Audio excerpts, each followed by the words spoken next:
नमस्कार, मैं ARP हृदय कुमार सिंह। आज हम चर्चा करेंगे वार्षिक कार्य योजना क्या है। साथियों, बहुत ही कन्फ्यूजन की स्थिति बनी हुई है कि आखिर वार्षिक कार्य योजना क्या है। तो आज इस वीडियो में हम जानने का प्रयास करेंगे कि वार्षिक कार्य योजना क्या है, साप्ताहिक शिक्षण चक्र पर कैसे कार्य करें, दैनिक कालांश की रणनीतियां क्या हैं और इसके लिए आवश्यक संसाधन क्या हैं। साथियों, 22 सप्ताह की जो हमारी कार्य योजना है, यही वार्षिक कार्य योजना है।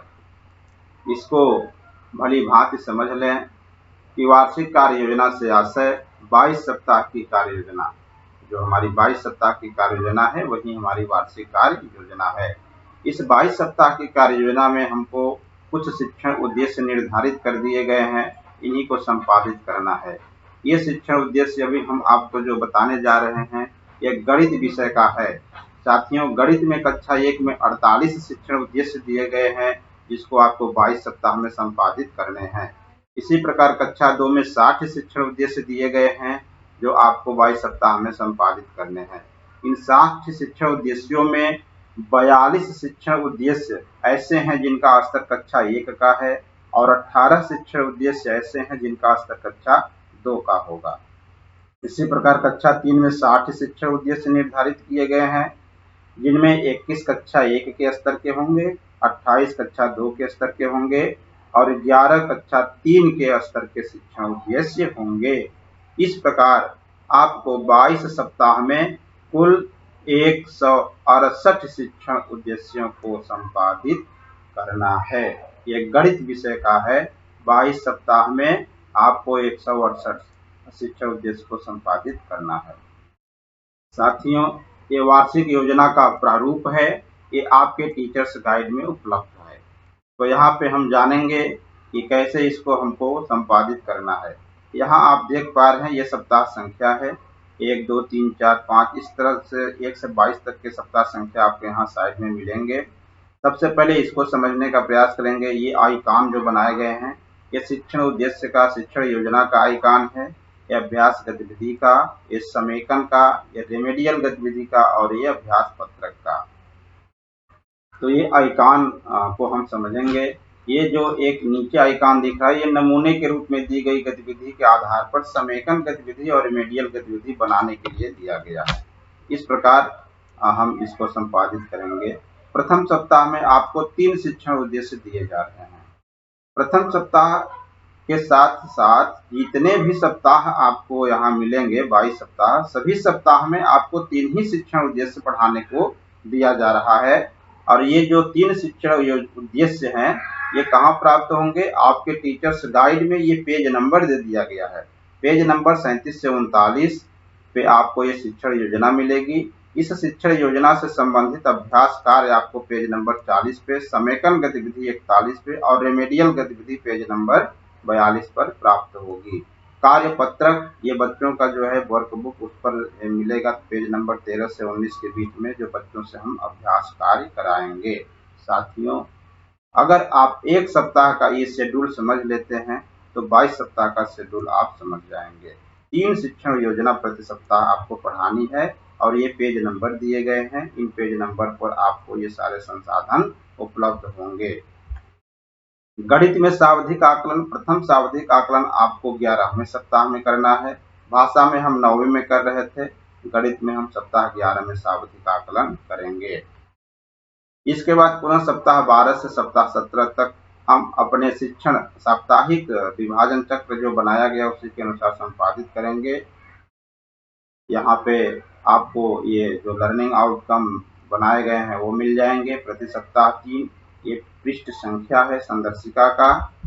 इस पेज नंबर पे आपको ये सारे शिक्षण उद्देश्य प्राप्त हो जाएंगे। ये पेज नंबर है वर्कबुक का, इस पर अभ्यास कार्य जो बच्चों से कराएंगे वो प्राप्त हो जाएंगे। सप्ताह 22 में पुनः हम सावधिक आकलन करेंगे। द्वितीय सावधिक आकलन होगा। भाषा का दूसरा सावधिक आकलन हम सप्ताह 18 में कर रहे थे, लेकिन गणित का सप्ताह 22 में हम करेंगे। तो उस आकलन जब हम करेंगे, आकलन पत्रक हमको वर्कबुक में प्राप्त होगा। आकलन के बाद क्रमशः हम सप्ताहवार रेमेडियल गतिविधि को भी दोहराएंगे। ये हमारा साप्ताहिक एवं दैनिक योजना है। जैसा कि आप देख पा रहे हैं, साप्ताहिक योजना को 3 चरणों में बांटा गया है। पहला है अनुदेशात्मक, दूसरा है समेकन और आकलन, तीसरा है रेमेडियल और पुनरावृत्ति। साथियों, प्रथम चरण जो हमारा है अनुदेशात्मक कार्य का, इसके लिए हमको 4 दिन दिए जा रहे हैं। इन 4 दिनों में हमको 3 शिक्षण योजना को संपादित करना है। अब अनुदेशात्मक कार्य के लिए हमको किन किन संसाधनों की आवश्यकता होगी या हमारे आवश्यक संसाधन क्या होंगे, तो हमारे आवश्यक संसाधन इस प्रकार हैं। शिक्षण योजना ये कहाँ प्राप्त होगी? शिक्षण संदर्शिका में। अभ्यास पत्रक ये कहाँ प्राप्त होगा? कार्य पुस्तिका में। अभ्यास गतिविधि ये कहाँ प्राप्त होगी? शिक्षक संदर्शिका में। 5वें दिन जो दूसरा चरण हमारा शुरू होगा समेकन और आकलन का, इसके लिए आवश्यक संसाधन क्या होंगे? समेकन गतिविधि कहाँ प्राप्त होगी? शिक्षण संदर्शिका में। मैंने सीख लिया ये आकलन पत्रक है, कहाँ प्राप्त होगा? कार्य पुस्तिका में। 6ठे दिन रेमेडियल और पुनरावृत्ति का कार्य करेंगे। इसके लिए आवश्यक संसाधन क्या होंगे? रेमेडियल गतिविधि शिक्षण संदर्शिका में प्राप्त होगी, साप्ताहिक अभ्यास कार्य पुस्तिका में, साप्ताहिक पुनरावृत्ति कार्य पुस्तिका में प्राप्त होगी।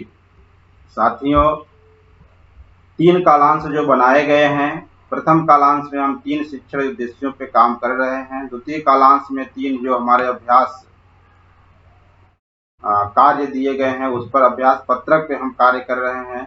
तीसरे कालांश में अभ्यास गतिविधि पर कार्य कर रहे हैं। चौथा दिवस जो है, चौथे दिवस का तीनों कालांश रिक्त रखा गया है।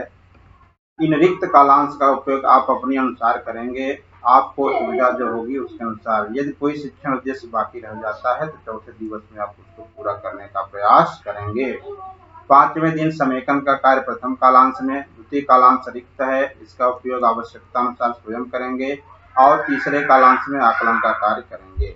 6ठे दिन आपको रेमेडियल और पुनरावृत्ति का कार्य करना है। तो रेमेडियल और पुनरावृत्ति का कार्य जब आप करेंगे, प्रथम कालांश में आप रेमेडियल का कार्य करेंगे, द्वितीय कालांश में आप रिक्त रहेगा, तृतीय कालांश में आप पुनरावृत्ति का कार्य करेंगे और गृह कार्य भी देंगे। तो इस प्रकार से आप इसको संपादित करेंगे। इसके बाद आपको सावधिक आकलन करना है। एक ट्रैकर बनाए गए हैं, जो जो कार्य आपके पूर्ण होते जाएंगे ट्रैकर पर आप टिक करते जाएंगे। ये दैनिक कालांश की रणनीतियां हैं। जैसा कि आप समझ लिए होंगे कि अनुदेशात्मक कार्य के लिए 1 से 4 दिन दिया जा रहा है। तो इसके लिए जो विभाजन किया गया है, प्रथम कालांश में शिक्षण योजना, द्वितीय कालांश में अभ्यास पत्रक और तृतीय कालांश में अभ्यास गतिविधि पर कार्य करेंगे। इसी प्रकार 5वें दिवस प्रथम कालांश में समेकन का कार्य करेंगे और द्वितीय कालांश आवश्यकता के अनुसार समेकन गतिविधि के लिए कालांश का आप उपयोग करेंगे और तृतीय कालांश में आप आकलन का काम करेंगे।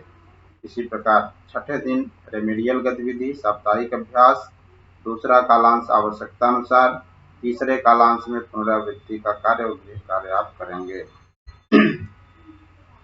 साथियों, ये कालांश की रणनीतियां हैं और संसाधन हैं। जैसा कि आप अवगत हो गए होंगे, सप्ताह में जो 3 चरण बनाए गए हैं। पहला अनुदेशात्मक, इसके लिए 1 से 4 दिन मिल रहा है और प्रत्येक सप्ताह 3 शिक्षण योजना आपको दी जा रही है। ये प्रथम कालांश में 3 शिक्षण योजना को आप संपादित करेंगे। द्वितीय कालांश में अभ्यास पत्रक जो 3 होंगे उनको आप पूरा करेंगे। तृतीय कालांश में 3 अभ्यास गतिविधि जो होगी उसको भी आप संपादित करेंगे। ये आपके आवश्यक संसाधन हैं। जो कालांश की रणनीतियां हैं उसके लिए ये आपके आवश्यक संसाधन शिक्षण योजना, अभ्यास पत्रक और अभ्यास गतिविधि है। 5वें दिन समेकन का कार्य प्रथम कालांश में करेंगे, द्वितीय कालांश में रिक्त रहेगा और तृतीय कालांश में आकलन का कार्य करेंगे। इस प्रकार 6ठे दिन रेमेडियल और पुनरावृत्ति का कार्य करेंगे। सप्ताह 11 और सप्ताह 22 में आप सावधिक आकलन का कार्य करेंगे। इस प्रकार आप ये वार्षिक कार्य योजना के अनुसार अपने कार्य को संपादित करेंगे। बहुत बहुत धन्यवाद। सभी को नमस्कार।